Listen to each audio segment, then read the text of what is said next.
aqui no Meet nós temos, Fábio, um ritualzinho antes de começar, que é divulgar os nossos apoiadores, porque a gente tem uma parceria que eles divulgam o Meet, divulgam o meu trabalho, e eu divulgo eles aqui no Meet. Então, eu tenho tanto parceria de apoio como parceria no meu projeto Cuidando do Mediador. O projeto Cuidando do Mediador, vem até aí um curso que vem com uma parceria boa também. Aí eu sempre, antes eu falava, agora a idade vai chegando, eu aí já fiz um slidezinho para poder já saber a sequência, não sabe?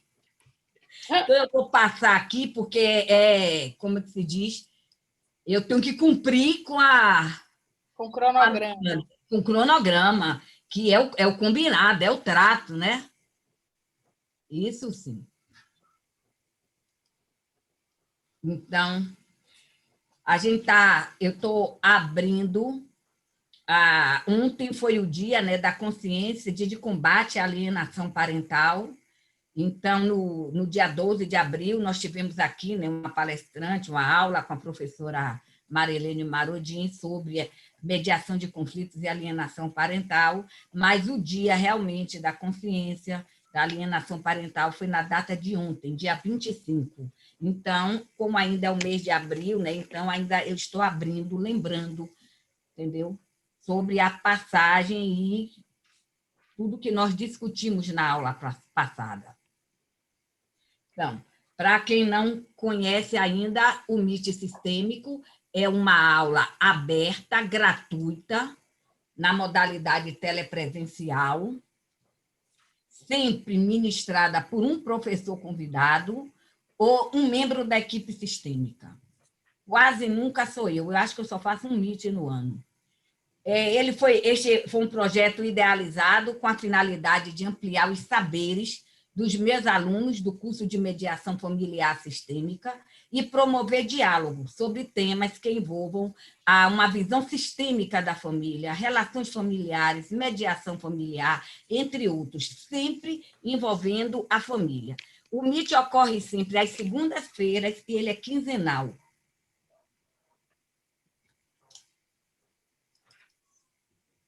Então, nós temos alguns apoiadores do MIT. Nosso primeiro apoiador foi a Escola Superior de Advocacia, onde eu ministrei a primeira turma do curso de Mediação Familiar Sistêmica, entendeu? Criado por mim. Eu apresentei o projeto na ESA e foi aprovado, e eu já estou pela terceira turma lá na ESA. Essa turma que eu estou ministrando agora também, eu tenho uma turma do sábado que não é da ESA, mas a turma de terça e quinta é da ESA. Então, às terças e quintas, das 19 às 21, está terminando um módulo, agora no dia 29 de abril, mas as aulas estão gravadas para quem quiser assistir às aulas, tanto do módulo 1 como do módulo 2, é só fazer a inscrição, o curso está livre e aberto lá na ESA. Depois a gente vai trabalhar com o restante do curso, mas até então, esses daí já estão gravados. Temos também um outro apoiador, que é a Associação Regional de Terapia Familiar, entendeu? Também desde sempre apoiando, em face da nossa fundamentação epistemológica, que é toda baseada no pensamento sistêmico e na teoria dos sistemas, na terapia familiar sistêmica. Então, nós temos o apoio da Artef e também da Abratef. A Artef tem um atendimento social, antes de eu falar da Abratef, a Artef tem um atendimento social com valores populares. Somos nós mesmos, terapeutas, que disponibilizamos uma tarde de atendimento com preços até sem valor nenhum, gratuito, ou de 10 a 70 reais, o que a pessoa puder pagar. É o nosso serviço social lá da Artef. Entendeu? Então, eu aconselho, inclusive, a Artef também integra o projeto Cuidando do Mediador. Então, qualquer aluno meu pode procurar a Artef e procurar fazer um trabalho terapêutico que, mesmo que não tenha condições de pagar, será acolhido pela Artef. e também a Abratef, inclusive a representante da Abratef, que é a Associação Brasileira de Terapia Familiar, estava no MIT passado aqui, e na hora que eu passei, eu não vi, a sala estava muito cheia, não pude nem saudá-la, mas ela estava, que depois eu vi na foto. Então, a Abratef, que é a Associação Brasileira de Terapia Familiar, também apoia o MIT e divulga em todas as suas regionais. E sempre a presidente está aqui presente. Tem o Cefac, Instituição de Ensino voltada à formação em psicoterapia sistêmica. É uma instituição voltada ao estudo do pensamento sistêmico aqui na Bahia e em face também dessa base epistemológica. Ela também, o Cefac, a instituição, apoia o curso e divulga entre seus alunos. E, em contrapartida, eu divulgo também o curso de formação em psicoterapia sistêmica de casal e família, que é promovido pelo Cefac. Temos o projeto Cuidando do Mediador, que é também um dos projetos atrelados ao curso de mediação familiar sistêmica. Temos o MIT sistêmico, que é ampliar os saberes e ver também os mesmos temas, mesmo que eu tenha ministrado a aula, mas por uma outra visão, por uma outra ótica de um outro colega. Temos o projeto Cuidando do Mediador, que é o mediador olhar primeiro para si, cuidar de si para cuidar do outro. Na mediação sistêmica, é muito comum a pessoa estar envolvido com suas demandas e termina aqui, tem uma ressonância com as dores, com o luto do mediado, com aquilo que ele traz, com o emocional do mediado. Então, a gente promove esse trabalho buscando que o mediador possa se cuidar e separar aquilo que é seu, o que é do outro. Também trabalhar presença, trabalhar silêncio, trabalhar centramento. Então, são vários profissionais da área da terapia e do autoconhecimento que integra esse projeto e que também dando desconto de 30% a 50% em seus serviços, e em troca é a mesma coisa, é uma parceria. Meus alunos têm esse desconto e eu divulgo eles aqui no MIT Sistêmico.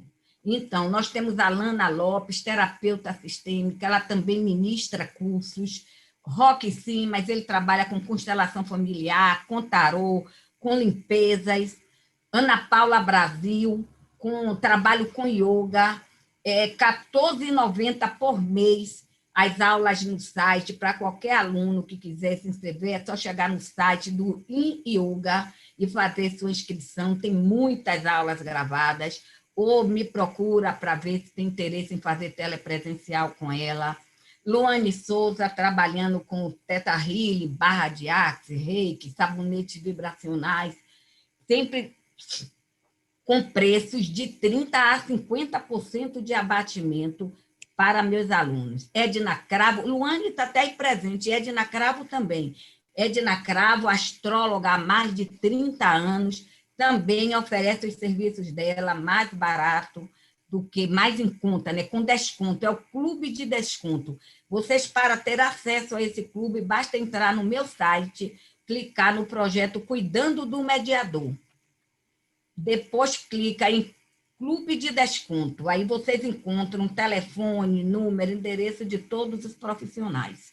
Então, tem Edna Cravo, astróloga há mais de 30 anos, Fábio Costa, professora de Mindfulness, lançou uma turma agora, esse mês, e já me mandou mensagem que vai fazer o desconto para que eu divulgue para meus alunos.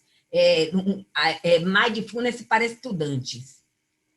Arianice Nascimento, constelação familiar, tarô terapêutico também, terapia arquétipa, qualquer arquétipo, qualquer um desses serviços, todos com valor de 30% a 50%. Marli Urbano também, que também frequenta da equipe sistêmica, tanto a Arianice quanto Marli, integram a equipe sistêmica. Aurora Santana, ali no Rio Vermelho, tem um trabalho muito bonito com biodança, psicoterapia, ela é psicóloga também, facilitadora em constelação familiar. Claudina Ramírez, e essa Claudina tem até curso também, formadora de mediadores, também. Então, aqui a nossa agenda de abril, nós estamos encerrando hoje com a doutora Fabiane Borges, né? No dia 12 de abril, teve a professora Marilene Marodin falando da alienação parental, em face do mês da alienação parental. E hoje nós estamos aqui com a professora Fabiane Borges, que é advogada, consultora, especialista em direito digital, compliance e processo civil. E vai nos trazer, entendeu, a sua contribuição com relação ao impacto da Lei Geral de Proteção de Dados no direito das famílias. Isso aí são meus contatos. A gente diminui aqui. Doutora Fabiane Borges, a sala é toda sua. Você vai precisar de passar slides? Então, deixa eu lhe... Eu consigo passar. Tá? Você precisa habilitar a possibilidade de eu compartilhar a tela. Pronto. Já fiz. Pronto. Tudo bom, Zetinha? Um cheiro para a dona Zetinha. Gente, deixa eu só colocar aqui no primeiro slide, porque está meio bagunçado. Vamos lá, deixa eu colocar aqui para apresentar. Está muito pequenininho, ninguém merece ver assim. Agora, bom, primeira coisa que eu queria falar para vocês é boa noite. Obrigada por me receberem aqui nesse espaço. Eu sei que é um espaço um tanto quanto sagrado, né? Um monte de mulheres potentes, cada uma com suas concepções aí de mundo, de vida, e eu venho tentar falar um pouquinho para vocês sobre o que é esse Darth Vader aí, né? Esse vilão, para quem conhece Star Wars, é a referência, porque a gente trabalha com tecnologia, tem que falar mesmo sobre os ícones da tecnologia que o pessoal costuma gostar. Então, sempre me perguntam quem é esse vilão, quem é essa lei que chegou para assustar aí o mercado, para assustar os advogados, para assustar todas as áreas, né, do conhecimento. E primeiro eu vou tentar explicar para vocês, em linhas gerais, o que é a lei, como é que ela impacta o nosso mundo. E aí, na parte específica do direito de família, eu prefiro um bate-papo com vocês, porque eu acho que é mais legal, depois que a gente coloca todo mundo na mesma mesa, fazer essa troca de conhecimento. Bom, vamos lá. Deixa eu pular essa barrinha para cá, senão eu não vejo o que eu estou passando. Bom, quem sou eu, né? Quem sou eu para estar aqui dando aula para a doutora Neuza, para a Edna, para a Dalvinha, para tanta gente mais... Minha filha, você aqui é mais do que todo mundo, é o PhD do direito digital. Isso sim. Ó, gente, eu sou advogada, eu sou formada há 22 anos, mas eu posso resumir esse currículo todo em 3 coisinhas. 3 simples palavras: advogada, mãe e curiosa. Resume bem quem eu sou, o que eu faço, as minhas atividades principais: ser advogada e ser mãe de um garotinho autista de 12 anos. Então, isso já consome boa parte do meu tempo. O que sobra, eu tento estudar um pouquinho de tecnologia, de direito digital, tentar ajudar algumas mães também. A gente tem um coletivo de mães chamado Altimais, e é o resumo básico de quem eu sou. Podem me chamar de Fábio, eu não sou doutora, eu não tenho mestrado, não tenho doutorado, muito menos PhD. Então, por favor, me chamem de Fábio, que é como Dalvinha, como Tia Zete também, que está aqui, carinhosamente me chame, e eu me sinto muito mais confortável. Carol, que teve aula comigo aí, quarta, quinta e sexta. Carol é uma sobrevivente, gente, de uma maratona de 3 dias de aulas, das 18 às 22, só sobre direito digital e sobre privacidade e proteção de dados. Ela sabe como minha aula é um bate-papo e é uma troca de conhecimento mesmo. Se eu conseguir ajudar alguém a entender o que eu estou falando e a melhorar a privacidade das pessoas do seu entorno, eu acho que vai ter valido a pena. Bom, dito isso, como diria Jack, o estripador, vamos por partes, né? Não dá para a gente entender uma lei toda da noite para o dia, de uma hora para outra.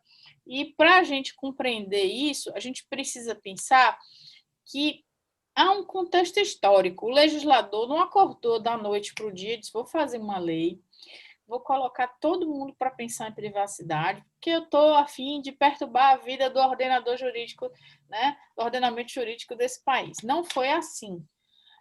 Privacidade é um conceito que existe há muito tempo. É o chamado direito de estar sozinho, tá?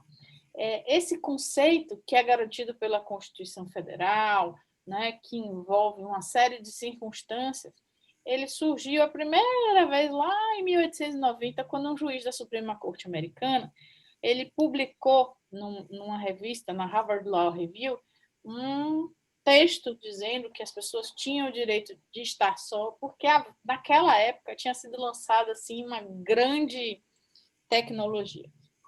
Alguém imagina qual era a tecnologia? Carol, não vale você responder porque você estava na aula, hein?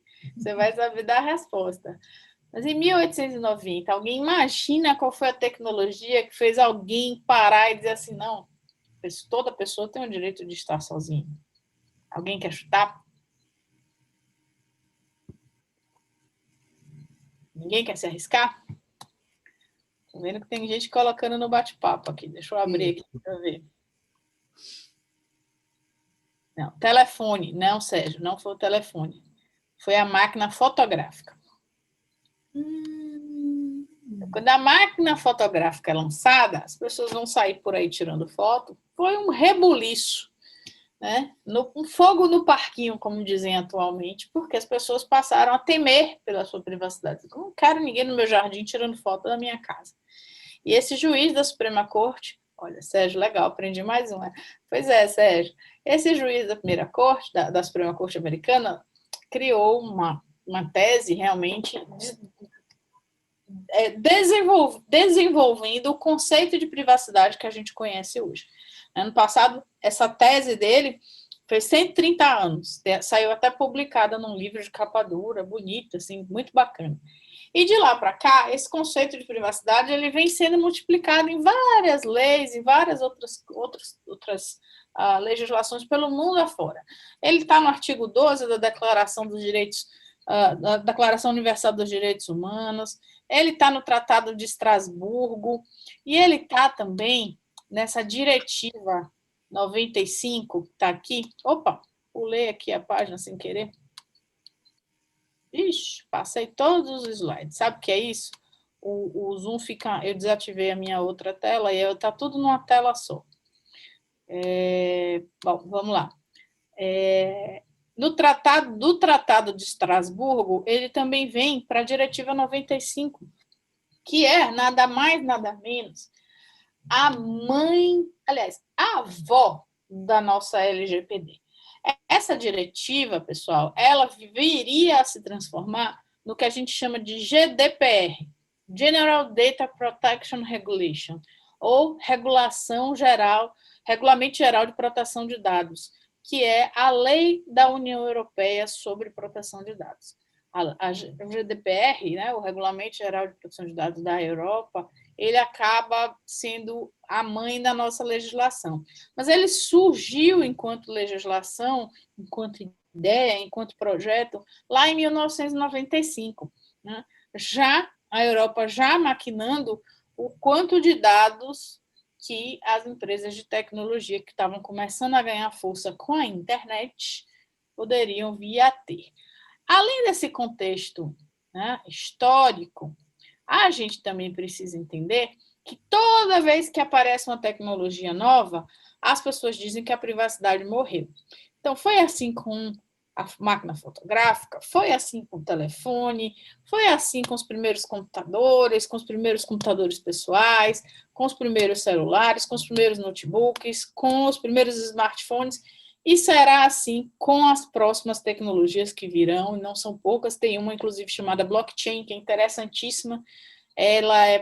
Hoje, ela deve estar no estágio da internet há 20 anos atrás, então ela tem um potencial gigantesco de modificação do mundo para a gente. Privacidade não morreu. Acho que é a primeira coisa que a gente precisa colocar na cabeça para poder ir avançando aí no assunto. Não é espírito da LGPD, não é a intenção do legislador fazer com que o cidadão ache que para ele ter privacidade ele precisa abrir mão da tecnologia, ou para que ele possa ter tecnologia ele precisa abrir mão da privacidade. Não existe esse trade-off. A legislação ela veio para tentar colocar regras num ambiente que estava sem um tanto de controle. Ainda está, mas que deve melhorar um pouco mais para tentar proteger a privacidade, tá? A privacidade enquanto direito fundamental.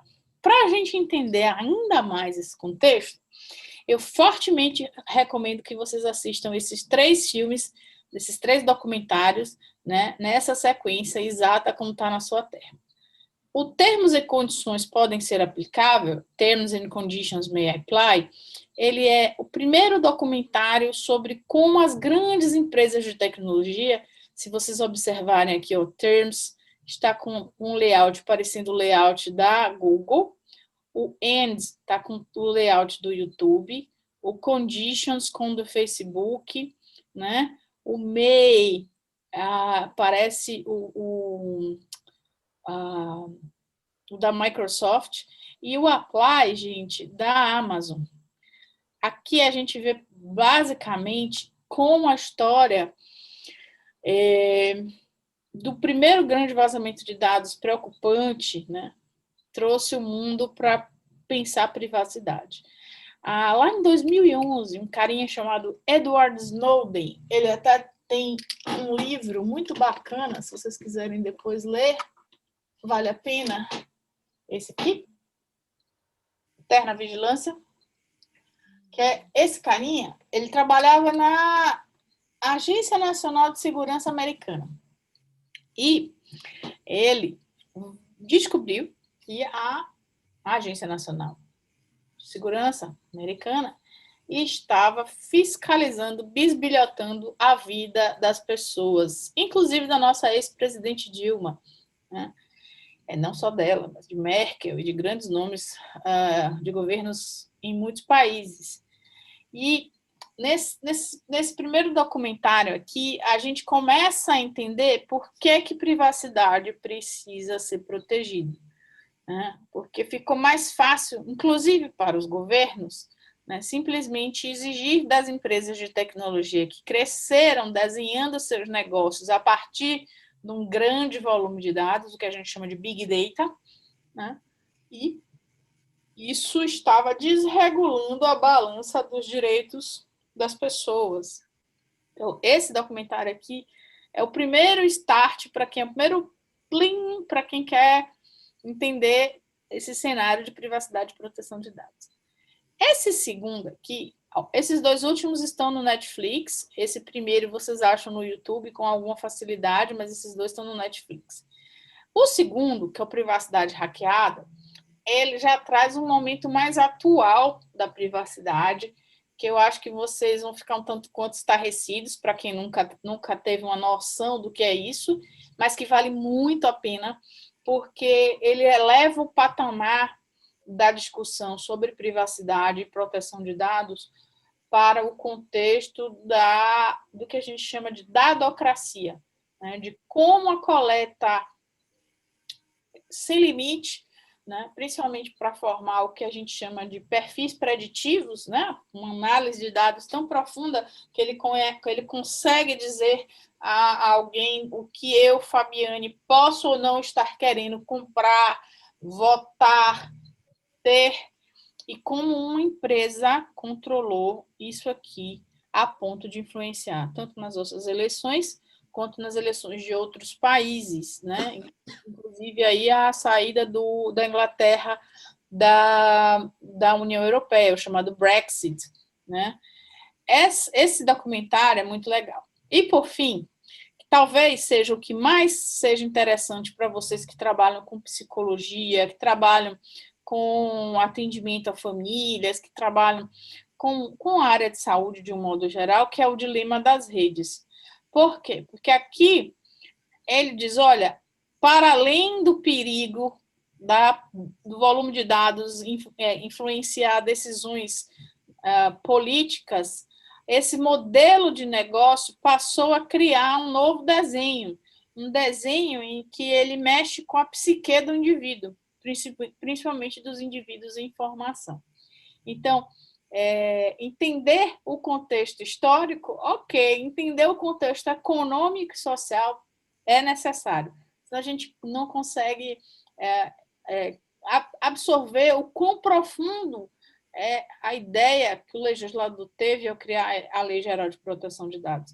E isso é fascinante, pelo menos para mim, né, que adoro o tema. Vamos ver se eu deixo vocês fascinadas também. Bom, esse cenário, esse contexto econômico, esse contexto social, ele não é só aqui no país, ele é um ecossistema mundial, tá? Se na Europa a gente tem o GDPR, né, que seria a mãe da nossa LGPD, ela também já influencia o mundo. Essa legislação aqui embaixo, o California's Consumer Privacy Act, ou Ato de Privacidade dos Consumidores da Califórnia, é uma primeira legislação local. Nos Estados Unidos, cada estado pode ter a sua própria legislação, e é uma legislação emblemática. Ela foi proposta por uma organização de defesa dos consumidores da Califórnia. E ela foi proposta com base no seguinte fundamento: ok, vocês estão fazendo dinheiro com os meus dados, então me paguem. Então, é um pensamento bem americano, bem capitalista, né? Mas ela tem também um condão, né, de repensar privacidade, repensar a coleta de dados de um modo discriminatório no berço da tecnologia americana, que é o Vale do Silício, que fica na Califórnia. Então, ela tem um poder muito grande. Ela entrou em vigor em janeiro do ano passado, 2020. É isso aí. E ela está movimentando os Estados Unidos de uma forma a fazer com que o país inteiro pense em uma legislação federalizada sobre privacidade e proteção de dados, né? Então, entender o CCPA, como a gente chama ela, né? Cada lei dessa é cheia de letrinha, né? É uma sopa de letrinhas, mas GDPR, LGPD, CCPA e outras legislações mundo afora, é importante para vocês perceberem que isso está acontecendo no mundo inteiro. Não é só o Brasil que está discutindo privacidade. Esse mapa ele é retirado da CNIL, que é a Autoridade de Proteção de Dados da França, e ele mostra que 60% do mundo já tem legislação de privacidade e proteção de dados. Então, não é uma coisa aleatória. O legislador não acordou de má vontade e colocou mais uma lei para todo mundo seguir, não. Né? Essa é uma tendência mundial, principalmente no nosso país. No Brasil, nós temos, por questões variadas, falta de infraestrutura, falta de educação digital, falta de educação como um todo, né? Enfim, nós temos um cenário perfeito para crimes cibernéticos, né? Nosso tempo de reação num caso de vazamento é menor, as pessoas clicam muito em coisas aleatórias, então se você recebe uma mensagem no WhatsApp, a maioria clica sem saber, acredita, vide as fake news, né, de vacina, agora na COVID, nossa, minha mãe me compartilhou tanta coisa que eu dizia, mãe, pelo amor de Deus, pare de acreditar em tudo que ele manda pelo WhatsApp, porque é um país que não estava maduro para o volume de tecnologia que ele usa hoje em dia, ainda não está, não tem uma formação, né? E trouxe para a mesa um assunto que é desafiador até para a gente, e aí eu me coloco a gente no bolo, porque eu também sou, pessoas que vieram de um mundo analógico e estão transitando num mundo digital. Isso é desafiador. Talvez não seja para as nossas crianças que já estão nascendo sabendo clicar, né, em cada janelinha, mas para a gente é muito desafiador. Então, é um desafio de segurança cibernética para o país. Nós temos um índice grande de falhas, de invasões, de roubo de dados, enfim, de fraudes, e nós temos uma capacidade de resposta ainda muito lenta para esse tipo de incidente. Então, é uma legislação de extrema importância para o país. Aí as pessoas estão me perguntando, né, se ela já está valendo, se ela não está valendo, se ela já precisa cumprir, não precisa cumprir. E a resposta é, ela já está valendo, mas as sanções dela só passarão a valer a partir de agosto desse ano. Gente, se vocês ouvirem um ronco, não reparem, é meu cachorro que está aqui embaixo. Ele dorme aqui nos meus pés e acaba roncando aqui nos pés. Mas vamos lá. No dia 18 de setembro agora de 2020, depois de uma celeuma de medidas provisórias, emendas, adia, não adia por conta da pandemia, suspende, não suspende, o resultado concreto foi parte da lei entrou em vigor e parte da lei entrará em plena eficácia, como a gente chama, a partir de agosto de 2021. E no dia 1 da lei já valendo, o Ministério Público do Distrito Federal e Territórios, através de um promotor chamado Frederico Weinberg Seiroy, já ajuizou a primeira ação civil pública baseada aqui na LGPD. Tá? Essa divisão do Ministério Público do Distrito Federal, ela antes mesmo da Lei Geral de Proteção de Dados, ela já vinha atuando em relação à privacidade e à proteção de dados, atuando, enfim, diversas empresas tiveram que responder perante essa autoridade. Mas é importante mostrar também que no Reclame Aqui, que é um site onde as pessoas escrevem seus desabafos e suas reclamações da empresa.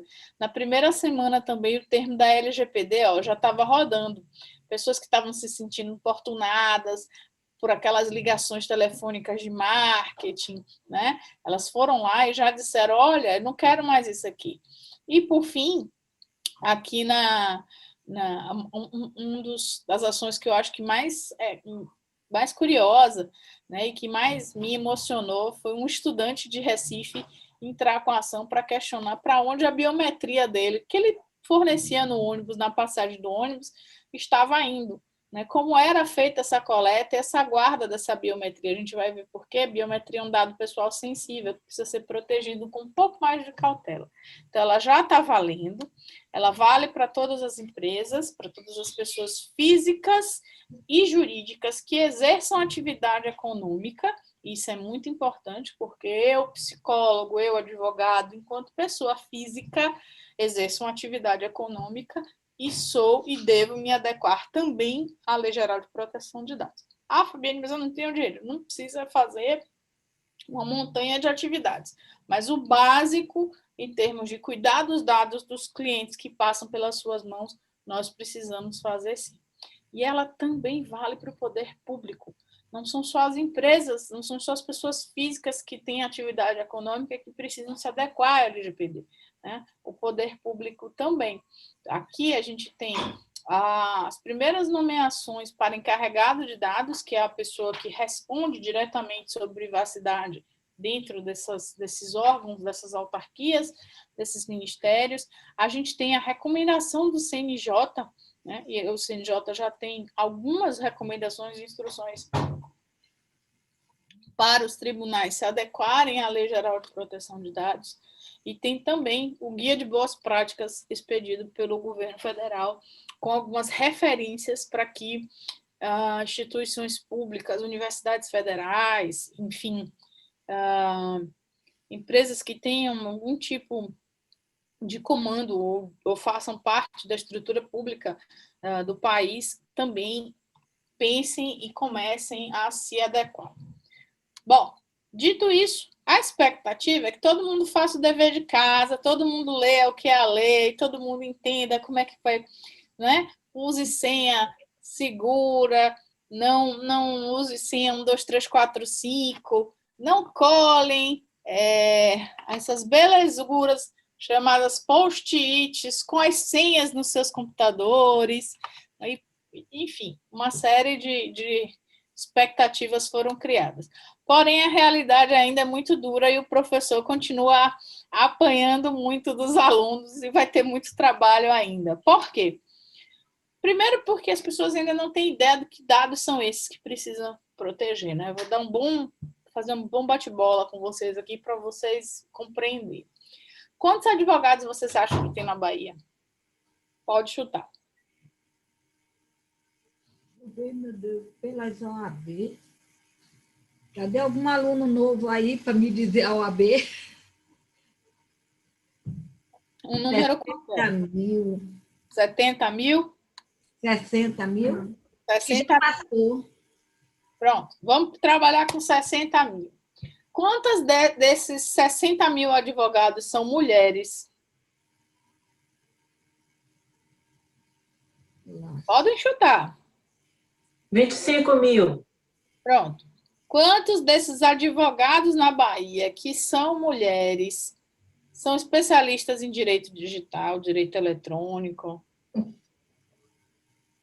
Fabiane Borges. Quase isso, doutora Neuza. Tão perto, estamos chegando lá. Vamos chutar aí uns 1.000? Bora. Não. Uns 10, Jeane. Tá bom, vamos 10. 1%, beleza. Quanto dos advogados existentes na Bahia, que são mulheres, que são especialistas em direito digital, têm um filho autista? Vocês vão chegar no meu nome, Fabiane Oliveira Borges da Silva. Eu dei a vocês 4 informações aleatórias que, cruzadas entre si, permitem a identificação de uma pessoa natural. E por que eu fiz isso? Porque esse é o conceito de dado pessoal para os fins da lei. O artigo 5º da Lei 13.709, que é a Lei Geral de Proteção de Dados, dado pessoal é toda informação que identifica direta ou indiretamente uma pessoa natural, uma pessoa física. Então, a Lei Geral de Proteção de Dados não quer saber de dados da pessoa jurídica, não importa CNPJ, não importa quanto ela fatura, não importa. O que ela importa é o dado da pessoa física, da pessoa natural. O titular do dado sou eu, não é a empresa que oferece serviço para mim ou para você. Bom, dentro dessa definição, e aí, o que é dado pessoal? Meu CEP pode ser um dado pessoal, meu IP, que é o Internet Protocol, quando você acessa a internet, seu computador ganha um númerozinho. Esse númerozinho identifica o seu dispositivo, identifica seu computador, identifica seu celular, tá? A sua carteirinha do clube ou da academia, ou o número de matrícula da sua faculdade, isso tudo são dados pessoais. Tudo que leva você a identificar uma pessoa física é dado pessoal. E tcharam, a parte que eu acho que talvez mais interesse para o pessoal que trabalha com a área de saúde, com atendimento, com psicologia, a lei define ainda o que são dados pessoais sensíveis. Então, todos os dados que indiquem a origem racial ou étnica de uma pessoa, a convicção religiosa daquela pessoa, a opinião política daquela pessoa, se aquela pessoa é filiada a um sindicato, a uma organização de caráter filosófico ou um partido político, né? Um dado referente à saúde ou à vida sexual, né? Um dado genético ou biométrico, né? Quando vinculado a uma pessoa natural. Então, para isso, o mundo da psicologia, da medicina, dos fisioterapeutas, dos advogados, tem um monte de dado pessoal sensível, não é, gente? Observem, quando vocês estão fazendo um atendimento numa terapia de família, por exemplo, vocês vão ter que fazer uma anamnese, vocês vão ter que fazer uma ficha desse casal, dessa família, tudo ali é dado pessoal. Ou pessoal direto, né, o pessoal simples, ou dado pessoal sensível. O nome, o endereço, o telefone, são dados pessoais. Mas o que estado emocional chegou aquele paciente, é um dado pessoal sensível, porque é um dado que diz respeito à saúde, né? Se aquela pessoa tem algum transtorno físico, psíquico, mental, é um dado pessoal sensível, né? Tudo aquilo que vocês vão colocar dentro de um relatório, às vezes psicológico, clínico, fisioterápico, médico, vai ser dado pessoal sensível, porque ou vai ser dado relativo à saúde, né? Ou pode ser dado relativo à vida sexual. A ficha do meu filho na escola dele tem dado pessoal sensível, porque se meu filho é autista e a condição dele está lá registrada, a ficha dele, uma simples ficha escolar, pode conter dado pessoal sensível. Esses dados, gente, que vocês estão vendo aqui, esses dados aqui de baixo, eles, óbvio, os dados, né, do item 1 precisam, mas esses aqui, eles são muito, mas muito mais sensíveis no sentido de guarda e proteção. É um dado que não é qualquer pessoa que pode ter acesso, é um dado que não pode ficar exposto, é um dado que se está no... Porque, olha, a Lei Geral de Proteção de Dados não é só para o mundo virtual, não, viu? Se eu estou fazendo a ficha de um paciente, nesse caso aqui só é meu, eu posso mostrar para vocês. E eu fiz a ficha do meu paciente e deixei o relatório em cima da mesa, virado para cima. Eu estou cometendo um incidente de segurança? Estou, porque alguém pode passar e ler o nome do paciente. E dessa leitura, essa pessoa pode fazer uma inferência de um dado pessoal sensível, porque isso aqui é um documento médico. Então, alguém vai saber que Fabiane esteve na CAM. Alguém pode pensar, pode estar com câncer, pode estar na menopausa, pode estar, enfim, estou na menopausa, mas enfim, pode deduzir uma série de informações de saúde minhas. Então, as políticas relativas à proteção de dados e à privacidade, elas têm que pensar não apenas na senha do acesso para gerar o exame, mas em como isso aqui está fisicamente armazenado. Quem está pegando isso aqui e retirando da clínica? Tá na mesa assim? Não, fica para baixo. Vai ser entregue a quem? Né? Vai pegar o portador que vai retirar o exame, vai deixar lá o nome dele, dizendo que ele está retirando o exame. Justo. Esse exame pode ficar em qualquer lugar da clínica, pode ficar num arquivo aberto para que qualquer pessoa passe e pegue? Não. Esse exame, ou essa ficha, ou esse relatório, ele pode ficar de alguma forma em mesas, né? Que qualquer pessoa tem acesso? Não. Tudo isso, a gente, quando faz uma análise relativa a um plano, né, um projeto de adequação, como a gente chama, a gente fala para o cliente, olha, esse seu espaço, ele precisa se adequar relativo a senhas, relativo a servidores, relativo à parte tecnológica, mas ele também precisa se adequar no que a gente chama de controles de acesso. Existe uma ISO chamada... qual é o número da ISO agora, Fabiana? Acho que é a 27001, eu nunca gravo. Que é a ISO que define como você pode fazer o controle de acesso às pessoas. A Jane está dizendo assim, eu acho engraçada a forma de tratamento nas recepções de saúde. A secretária pergunta de lá e o outro de lá. Jane, não só eu acho engraçado, como eu tiro foto de algumas recepções.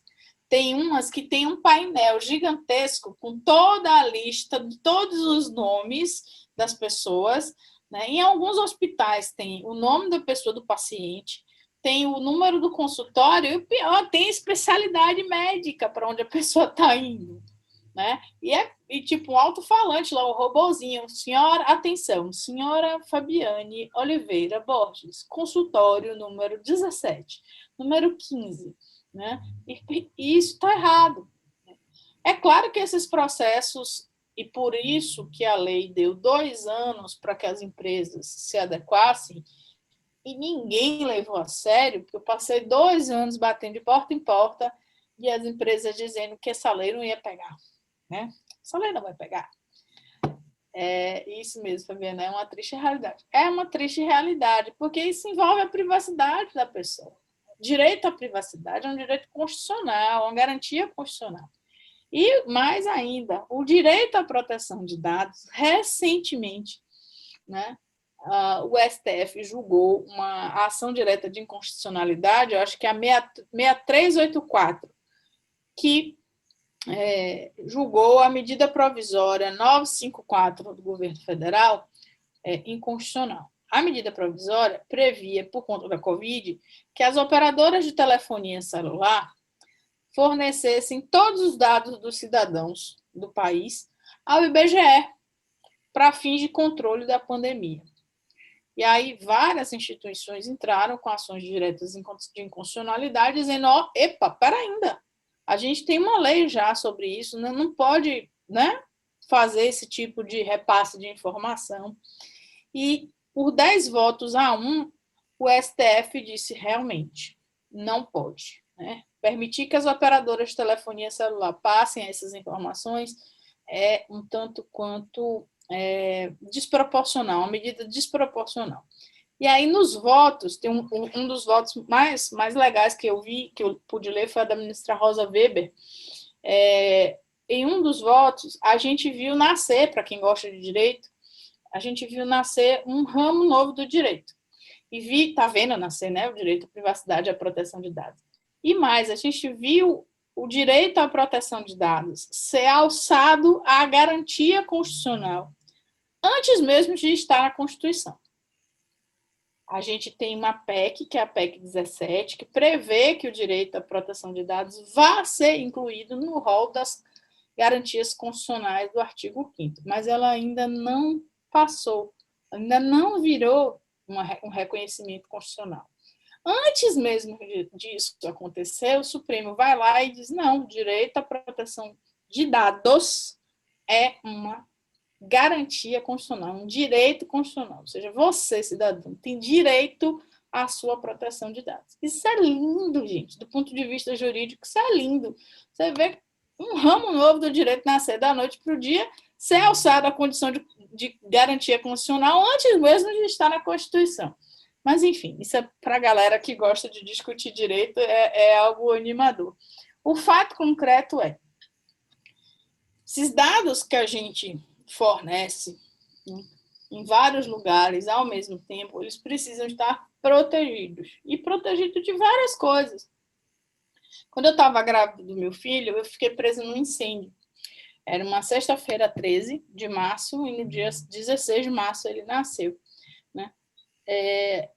Eu devolvi processo, na época ainda existiam processos físicos, hoje em dia já não existem mais, mas eu devolvi processos com a capa toda chamuscada mesmo, no incêndio, da fuligem, né? E por que eu estou contando isso para vocês? Estou contando isso para vocês porque a forma como a gente protege o dado não é só mediante senha. A gente precisa proteger o dado dessas questões físicas também. Incêndio, destruição, queima de um HD. Máquinas se destroem, máquinas não sobrevivem a vida inteira, elas têm tempo de uso. Tá? A gente precisa se preocupar com isso tudo. Tá? Não só mudar a senha, não só evitar que as pessoas tenham acesso ao nosso WhatsApp. E o pior, quando a gente fala dado pessoal sensível, você sabe o que as pessoas frequentemente me perguntam? Se dado pessoal sensível é CPF, se é a conta bancária, o número do cartão de crédito. Essas informações, elas são dados pessoais, mas não são dados pessoais sensíveis para fins da lei. Essas informações são informações importantes, são informações que, dentro da segurança da informação, eles chamam de informações críticas, porque, se acessadas, podem levar a um uso indevido, a uma fraude, né? a mesma perda de dinheiro. Mas a gente não pode só se preocupar com o lado financeiro da coisa. Sabe por quê, gente? Esses dados todos aqui, hoje, movimentam o mundo. A gente não vive mais uma economia baseada em dinheiro tão somente. A gente vive numa economia baseada em dados. Se alguém tiver oportunidade de ler, tiver curiosidade de ler, esse livro define bem o que a gente está vivendo, né? The Age of Surveillance Capitalism. Então, a era do capitalismo de vigilância. A gente hoje vive numa era, é da Shoshana Zuboff, a gente vive numa era em que esses dados que a gente circula, o acesso da gente, a senha, o que a gente faz no Facebook, no Instagram, no WhatsApp, vale muito mais, mas muito mais do que a conta e a senha do nosso banco. Acredito. Bom, seguinte, na grade. alguém está falando alguma coisa. Já vi um documento de processo com uma faixa confidencial em cima de uma mesa.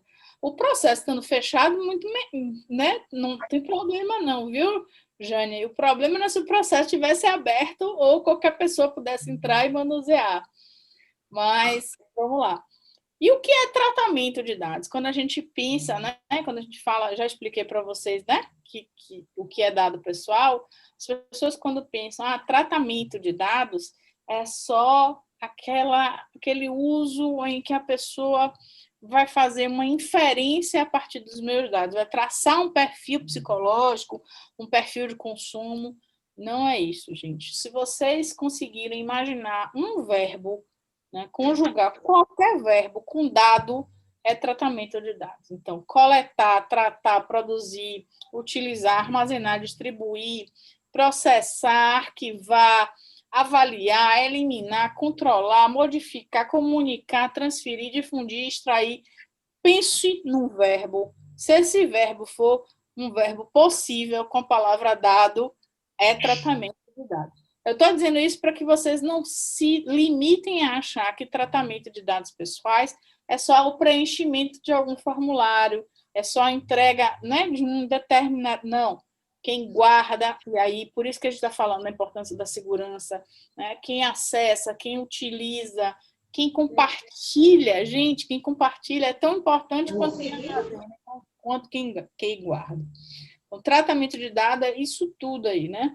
E aí, tem uma figura na lei que chama controlador e operador, que é uma definição muito técnica que eu vou tentar passar rapidinho para vocês, mas ela é importante. Controlador é quem toma decisão com dado, e operador é quem realiza o trabalho. Então, se você é um psicólogo que trabalha numa clínica, né? A clínica é o controlador. Você é o operador? Não. O operador é, por exemplo, a empresa que faz o faturamento para o plano de saúde,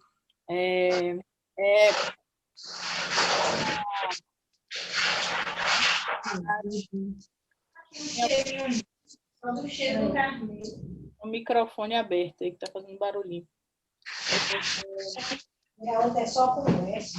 A outra tem cheiro de coisa ruim. Você consegue... Pronto. Fábio, seu microfone agora eu... já sei. Eu sei como eu desmutar você. Pronto. Foi? Foi. Pronto. Quando vai todo mundo, eu incluo você. Então, por que é importante definir quem é o controlador e quem é o operador? Porque a responsabilidade para fins da lei, ela é solidária, né? Quando a gente é pessoa física, tem uma atividade econômica, como os advogados, os psicólogos, individualmente, sem registro de um CNPJ, você vai funcionar como controlador do dado. Qualquer pessoa que exerça uma tarefa a seu mando, né, utilizando um dado pessoal de um cliente seu, de um usuário do seu serviço, será o operador, tá? Na prática, isso para vocês talvez não diga tanto respeito agora, mas é uma definição importante, principalmente porque quem trabalha em clínica, eu tenho visto as administradoras de condomínio em relação aos trabalhadores de condomínio. Olha, as administradoras de condomínio, elas são controladoras dos dados, né? Porque o condomínio é um ente despersonalizado. O condomínio não é uma pessoa jurídica, ela oficialmente tem um CNPJ por uma construção da lei, mas tecnicamente ela é um ente despersonalizado. As administradoras de condomínio, elas são uma empresa e elas realmente realizam tratamento dos dados dos condôminos. E elas são controladoras para os dados dos condomínios, dos condôminos, né? E ela também é controladora em relação aos seus empregados, os dados dos seus empregados. Qualquer pessoa, isso, Nívia, a administradora seria a controladora. Qualquer pessoa, qualquer empresa, em relação aos seus empregados, ela também é controladora. Os dados dos nossos funcionários, exceto os funcionários, os empregados domésticos, porque aí não há... a pessoa física, que seria a controladora, não faz assim uma atividade remunerada, né? Não há uma atividade econômica. Há da empregada para o controlador, que seria o patrão, mas não há em sentido oposto. Mas os dados dos RHs das empresas, eles são dados completamente menosprezados. As empresas, às vezes, se preocupam demais com os dados dos clientes e esquecem dos dados dos seus empregados. E nos RHs das empresas, tem muito dado pessoal sensível, porque tem filiação de sindicato, tem controle de jornada de ponto, né? Controle de ponto por conta da biometria.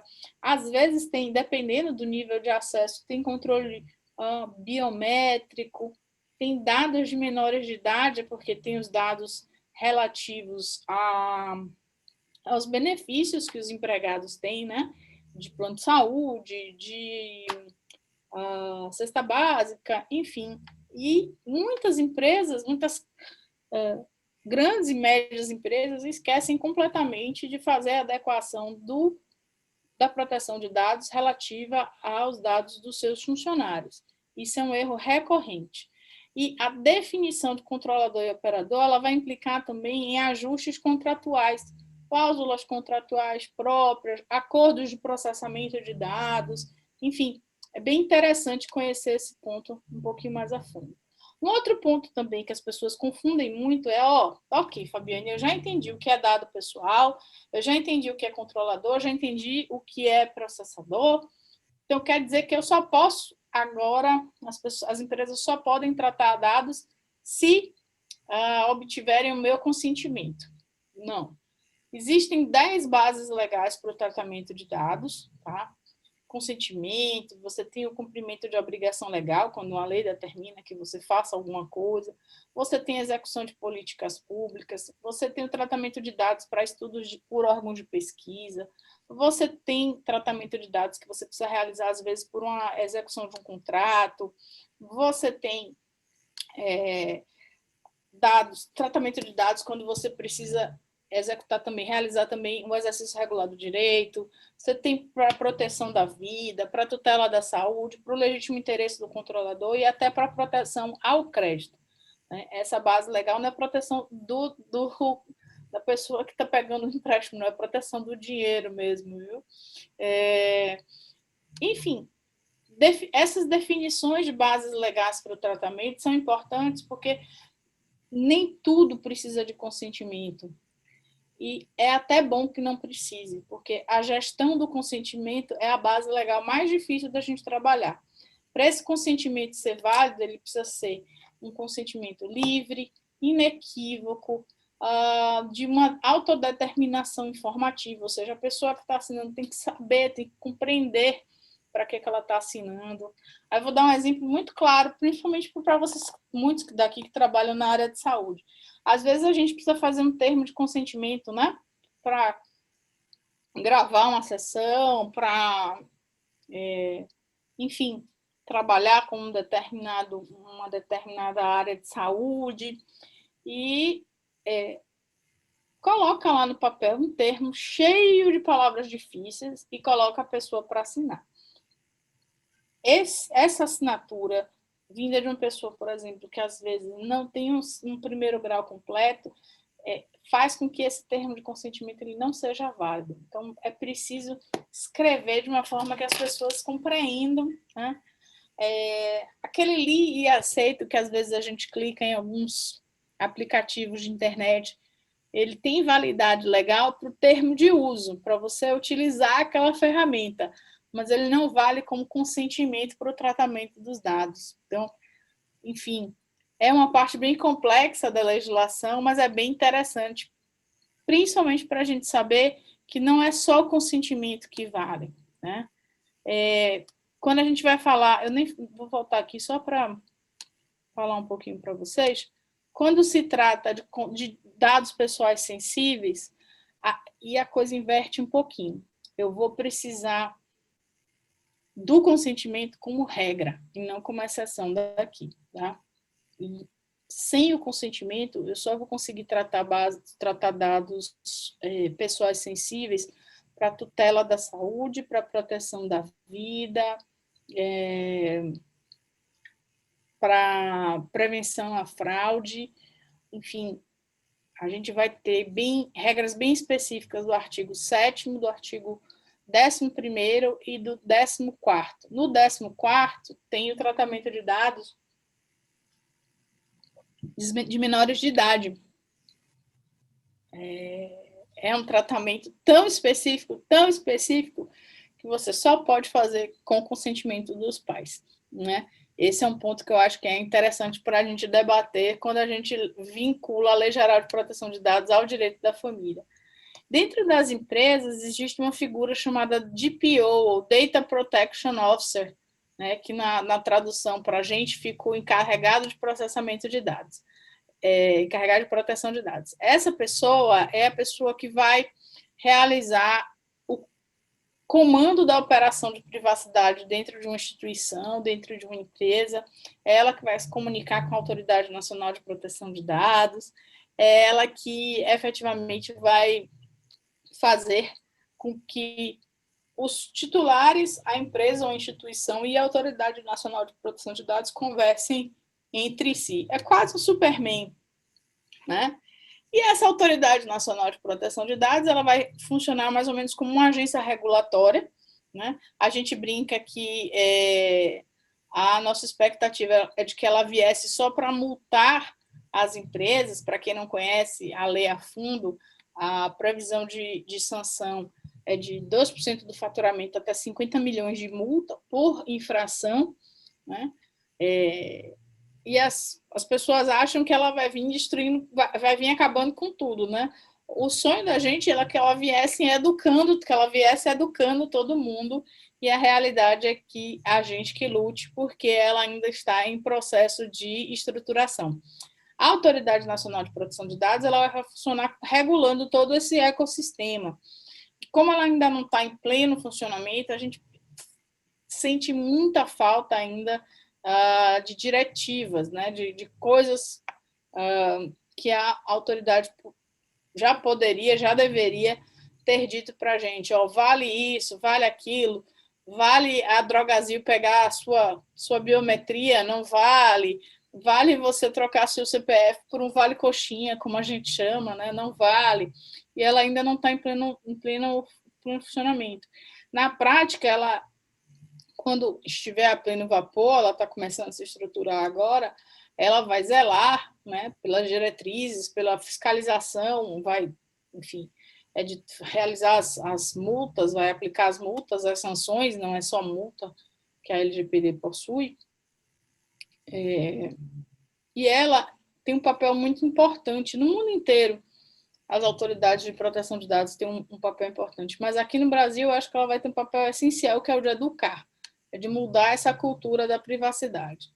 A lei também trouxe uma série de direitos aos titulares, né? O titular de dados, ele pode, hoje isso já está valendo, ele pode chegar numa empresa, mandar um e-mail para perguntar quais são os dados que essa empresa tem dele, né? Ele pode pedir que essa empresa informe quais são os dados que ela tem dele, dê acesso a ele a esses dados, corrija os dados que estiverem errados, anonimize, bloqueie ou elimine os dados que estiverem excessivamente coletados, faça a portabilidade, né, desses dados de uma empresa para outros incompatíveis, elimine os dados que não estiverem de acordo com o titular, informe para quem, para quais outras empresas essa empresa compartilha seus dados, e pouquíssimas empresas têm ciência de que isso aqui já está valendo. Então, que trabalhar com clínica, com atendimento, precisa ficar ciente de que os titulares eles têm direito a esses pedidos, né? Bom, a lei está em vigor, né? E agora o que é que a gente faz? Para onde é que a gente corre? Né? Algumas preocupações são necessárias, né? Melhorar as senhas das pessoas, dos usuários, né? Definir quem tem controle de acesso a determinadas áreas, determinados dados, controlar os dispositivos, celulares, notebooks, principalmente na pandemia, que está todo mundo trabalhando de casa. Fazer teste de invasão de e-mails para quem trabalha em grandes corporações, ter controle de WhatsApp, manter política de mesa limpa, fazer verificação de identidade, atualizar firewall, antivírus, né? Sempre pensar que privacidade são processos, pessoas e tecnologias. São 3 pontas. Se a gente cuida só de uma e não cuida da outra, não vai resolver muita coisa. Também trouxe para vocês terem uma ideia, né, na prática, do ponto de vista prática, onde estão os dados, por exemplo, numa unidade de saúde. Você tem dados pessoais e sensíveis nos prontuários, nos receituários, nos arquivos, no departamento pessoal, nos aplicativos de mensagem, e alguns desses dados sequer podem ser eliminados. Prontuários, por exemplo, de médicos, eles precisam ser mantidos por, no mínimo 20 anos. De pacientes oncológicos, precisam ser mantidos por toda a vida. Então, mesmo que o usuário peça para que você elimine um dado, você tem que responder justificando que não pode, né? Nas instituições de ensino, por exemplo, você tem dados em todas essas áreas, né? Nas avaliações de desempenho, nos históricos escolares, você tem dados pessoais nos boletos de cobrança, você tem dados nas câmeras de vigilância, você tem os dados dos empregados, nos Wi-Fi dos computadores, nas plataformas digitais, as escolas, né, tem muitas plataformas, né, extras, né, na preferência alimentar dos alunos, enfim.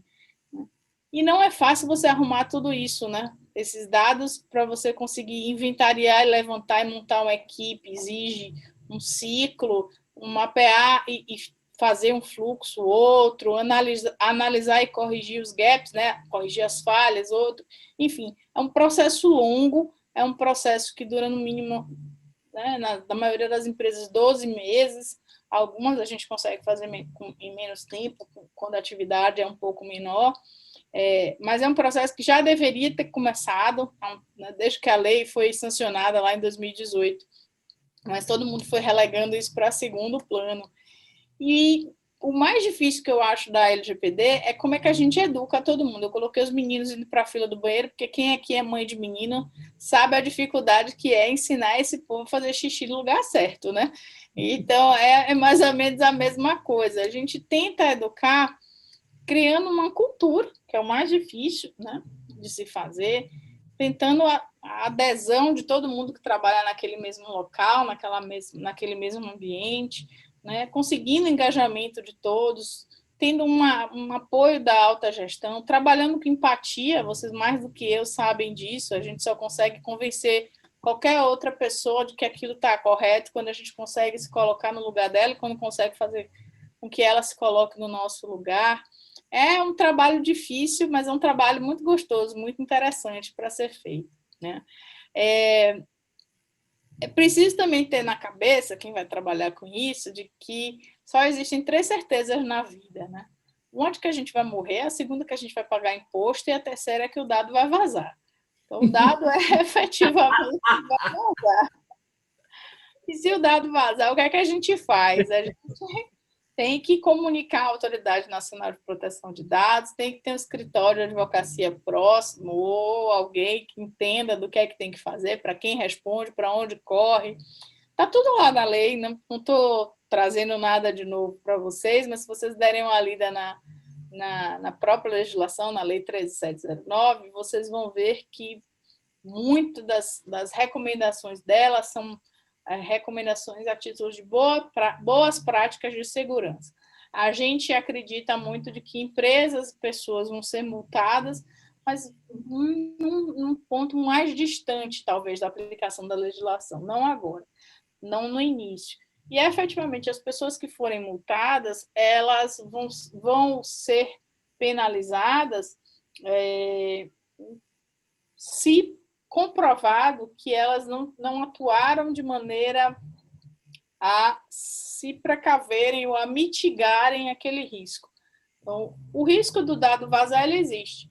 Talvez nem sempre por força computacional. Quando a gente fala em vazamento de dados, as pessoas pensam logo num hacker que vai invadir o nosso computador, e em 90% dos casos não é isso que acontece. O que acontece é um diretor que tem uma senha fraca, mas que dá acesso a toda a infraestrutura da rede, uma engenharia social, como, por exemplo, eu sou louca por viagem, então, qualquer link que diga que uma viagem para as Ilhas Maldivas está por R$1.000, eu provavelmente vou clicar, porque vou achar uma promoção incrível, e a gente sabe que isso não existe.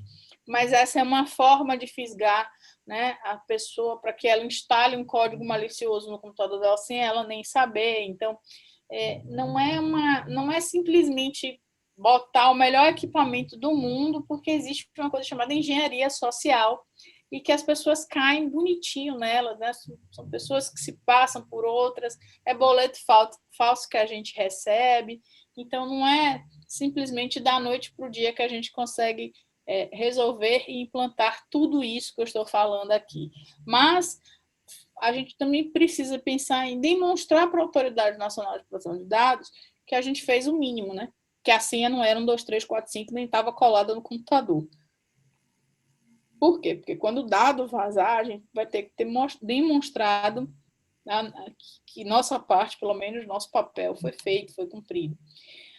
Aqui tem alguns livros para quem quiser ler, quem quiser conhecer proteção de dados, quem quiser conhecer um pouco mais de privacidade, proteção de dados.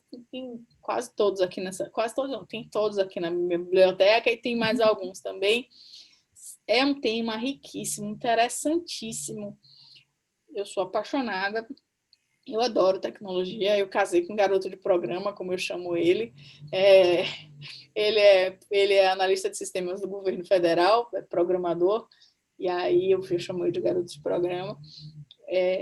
Mas tecnologia é um mundo fantástico, não tem por onde correr, não tem uma área do conhecimento humano que não esteja tocada por tecnologia. Se você trabalha com psicologia, você tem análise preditiva. Se você trabalha com medicina, você tem inteligência artificial. Se você trabalha com Gui, você está rindo do garoto de programa, foi Gui. Mas eu sempre falo isso dele. Tecnologia não é o futuro, ele é o presente. Com certeza, a parte mais incrível do meu trabalho é conhecer novas áreas. Saiu uma resolução semana passada do Conselho Nacional da Educação obrigando as faculdades de Direito a terem a matéria Direito Digital no currículo, e isso é uma coisa que eu falo desde 2015, quando eu comecei a estudar esse trem, né? O quanto direito precisa estudar tecnologia, assim como o pessoal de tecnologia precisa estudar ética e precisa estudar o pensamento filosófico, porque, querendo ou não, quem programa as máquinas são os homens. Então, a gente precisa pensar na formação desses homens que programam as máquinas. Esses livros estão aqui na biblioteca. Quem quiser me pedir emprestado, é só pegar. Eu tenho o maior carinho de ceder os livros. Concordo, essa é essencial matéria de digital, sem dúvida, Jéssica. Meus contatos estão aí, e eu queria abrir para conversar com vocês, visto esse mundo aí que se descortinou, como é que a gente pensa em privacidade e proteção de dados voltado para as famílias. Nós temos, gente, um mundo. Nós temos desde o excesso de telas das crianças, nós temos a questão da privacidade dos adolescentes, das crianças. Nós temos pais que já postam a foto do bebê dentro da barriga, né, nas redes sociais. Isso cria o que a gente chama de rastro digital de uma criança que ainda nem nasceu. Nós temos coletivos tecnológicos de proteção à mulher, como o Raquel Ajuda.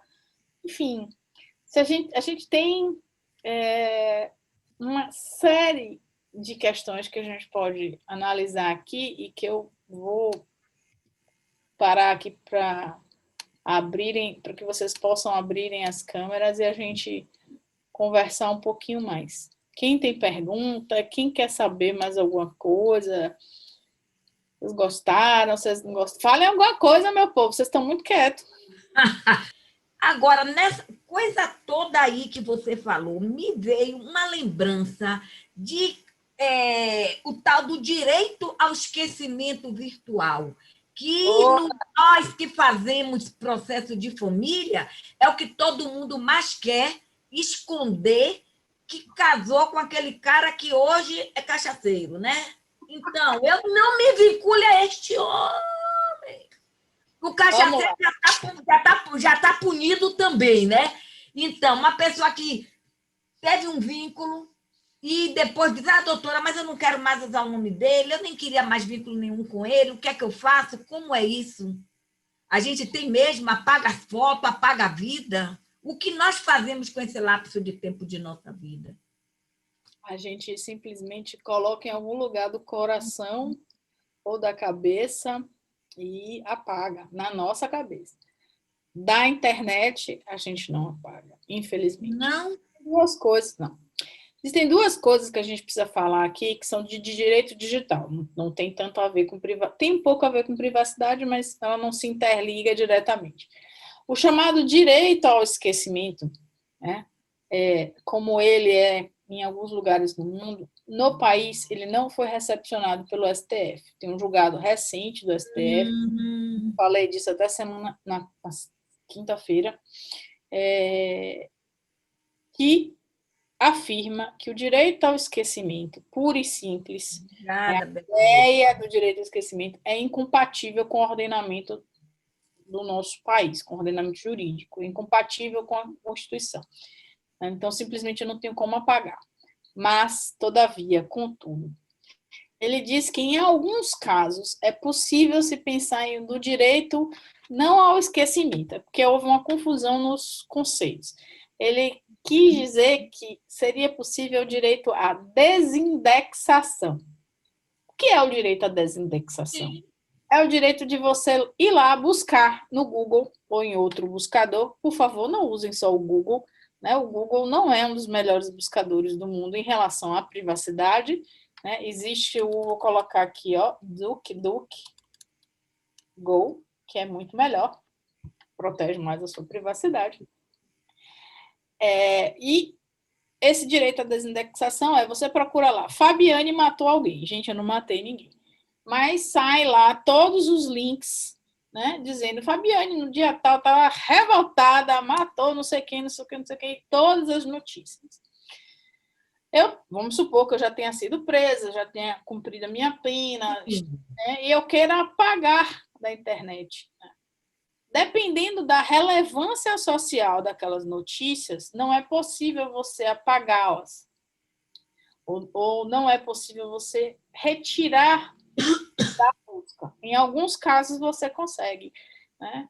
Como, por exemplo, tem um caso célebre na Espanha que o cara tinha sido condenado por um estupro, mas tinha pagado a pena há muitos anos. Enfim, a coisa já tinha passado assim, uns 20 anos, mas se você buscasse ainda o nome dele, aparecia lá a notícia vinculada àquilo, e o tribunal disse que não tinha como apagar aquilo porque era de relevante interesse social. Já em outras situações, você é acusado de algo que você não fez, mas as notícias, quando coloca o seu nome lá, ainda aparece, aquilo continua manchando a sua imagem, você, às vezes, consegue uma tutela jurisdicional de apagar aquele link, mas não o conteúdo. Porque na internet você não consegue apagar todos os conteúdos. Exemplo clássico. E aí a gente vai entrar vamos dar outra aula aqui agora. A gente vai entrar na aula de direito digital para explicar para vocês o que é o efeito Streisand. Para quem não conhece, Barbra Streisand é uma cantora americana e ela entrou com uma ação contra um fotógrafo, porque o fotógrafo tinha fotografado a casa dela. O fotógrafo não tinha fotografado só a casa dela. O fotógrafo estava fazendo um trabalho de mapear a parte do litoral da Califórnia. E ele tirou 12 mil fotos. Dentro dessas 12 mil fotos, né, uma das fotos, duas das fotos, era a casa de Barbra Streisand. E esse trabalho que o cara tinha feito de mapear a costa da Califórnia estava num site e a casa de Barbra Streisand tinha recebido 6 acessos. Barbra Streisand não gostou, entrou com ação contra o fotógrafo, pedindo uma indenização milionária. E o site, que só tinha recebido 6 acessos, passou a receber 400 e tantos mil acessos. E todo mundo queria. E isso se denomina hoje na internet do que a gente chama de efeito Streisand. Né? Quando você quer tentar tirar algo da internet que não estava tão visível, ou estava pouco visível, mas ao tentar fazer isso, você acaba chamando mais atenção. Isso aconteceu com Xuxa, quando ela entrou com a ação para tentar desindexar as buscas de Xuxa pedófila, Xuxa pornografia, por conta do filme que ela tinha feito com um menino de 12 anos, acho que é Amor Estranho Amor o nome do filme. E isso só fez as buscas piorarem. Aconteceu com Carolina Dickmann, que inclusive deu margem à criação de uma lei chamada Lei Carolina Dickmann, né? Uma lei um tanto feita assodada, feita às pressas, que prevê como tipo penal, como crime, a invasão de dispositivos conectados ou não na internet. Carolina Dickmann tinha levado o computador dela para consertar, tinha nudes dela lá, o cara que consertou copiou e vazou as fotos dela. Aconteceu com aquela menina que foi namorar no mar também, meu Deus do céu, a ex de Ronaldinho, como é o nome? Cicarelli, Daniela Cicarelli. Ela foi dar uma namorada no mar com o namorado, alguém filmou e botou no YouTube. E ela conseguiu uma ação para derrubar do YouTube, né? Um vídeo. Só que ela derrubava um, subiam 100. Né? O YouTube chegou, e o YouTube faz muito isso para cumprir decisão judicial relativa a direito autoral e, às vezes, a pornografia infantil também. Eles criam o que a gente chama de bot, né? Que é um código algoritmo, um código de computador que busca determinado conteúdo e derruba, né? Busca e derruba. E ele fica rodando sozinho para derrubar. Só que o que é que acontece? Você muda 1 segundo no vídeo, você apaga 1 segundo, já é um outro vídeo. O computador interpreta como um outro formato, um outro conteúdo. Então, você derruba 100, sobe 1.000, derruba 5.000, sobe 1 milhão. Esse efeito Streisand, às vezes, é pior do que você deixar as coisas quietas. Né? Deixa quieto, deixa passar, que funciona melhor. Mas o direito de esquecimento em si, propriamente dito, ele é incompatível com o ordenamento jurídico da gente, determinando o STF que isso seja apreciado caso a caso, mas de um modo geral, você, às vezes, no máximo, consegue desindexar, retirar dos buscadores, mas isso não significa que você retirou de cada conteúdo, porque é humanamente impossível. Né? Não tem como você tirar. Às vezes eu dou palestra para os adolescentes, principalmente de cyberbullying. E eu faço uma aposta, né? Eu pego R$100 e colo no quadro e vira uma confusão dos diabos, porque os meninos tudo querem ganhar os R$100. E você gosta? Gosto. Eu geralmente faço uma pergunta, né? Qual é o único bullying que é permitido? E ninguém acerta. E aí neguinho responde que é com a família, que não sei o quê. E aí eu deixo, né, todo mundo dizer que pode, não pode. Depois eu aperto o passador, aí entra uma foto minha, eu pintando os cabelos no salão e uma cachorrinha tipo Cox Spaniel, eu zoando de mim mesma. Eu faço isso com alguma frequência no meu Instagram. E aí eu digo que o único bullying permitido é o auto-bullying. Ninguém ganha os R$100. Mas isso é muito comum. Meninos, nessas palestras, eles querem sempre perguntar como é que faz para tirar o conteúdo do nude, qual é a melhor saída para o nude, né? E eu sempre digo que não tem, porque a gente não tem controle do nude. A melhor opção para o nude é não fazer, né? Não é querendo ser pudica, né? Mas, e aí dou algumas dicas e tal. Tudo bem, vocês querem fazer, vocês vão fazer no computador assim, no celular assado. Tem um verdadeiro manual de como fazer nudes, né, para você guardar aquela foto. Porque aquilo na mão errada, né, publicou uma vez, acabou. Você não tem mais controle disso. E aí o direito de esquecimento é mais ou menos por aí. Uma vez na internet, você no máximo consegue desindexar, você consegue tirar do buscador, mas tirar o conteúdo de onde quer que ele esteja é muito complicado. Muito obrigado. Agora eu já sei que tem pessoas que não querem o vínculo, não quer dizer eu já tive vínculo com esta família ou com aquela. É a mesma história do nome, né? Acha que tirando o nome apagou a história, mas não apaga a história. Então, eu já vi que isso aí também, o direito ao esquecimento é a mesma coisa. Você pode se esquecer, mas o resto do mundo lembra. Sabe, diante de toda a sua explicação, como Neuza disse, de uma maneira assim, tão simples, tão fácil, tão leve, eu só consegui ter uma conclusão, que eu nada sei. Mas essa conclusão até eu tenho, Dalvinha, nada sei. É muita coisa que eu não sei nada. Entendeu? É muita coisa. Edna, também, você também teve essa sensação, Edna? Gente, quem mais teve a sensação de que não sabe nada, meu Deus? Ali. Eu também. Nossa Senhora, aí você tem que voltar outra vez, porque dessa vez você conseguiu dizer assim, isso é uma matéria que existe para depois a gente assimilar, porque está muita coisa aqui. E também o impacto do quanto não sabíamos, isso influencia na mente das pessoas, entendeu? Um negócio lindo demais desse, uma aula de uma simplicidade, de uma leveza, que a gente só fica ouvindo. Meu Deus, isso eu não sabia, agora isso. Lindo demais, eu agradeço você ter aceitado esse convite. Quer dizer, que eu já conhecia a sua competência, eu sou igual a Neuza, conhecia de ouvir falar. Eu já assisti algumas lives suas, mas era tanta sigla que eu digo, ai meu Deus, esse negócio do PO, GO, LEO, eu acho que eu vou sair daqui. Porque era muita sigla sem eu acompanhar. Agora, vendo você falando desta forma, uma aula dessa, agora eu conhecia de saber dizer, de ouvir dizer, agora eu sei de forma presencial da sua competência, do seu carinho, do quanto que você faz uma coisa por amor.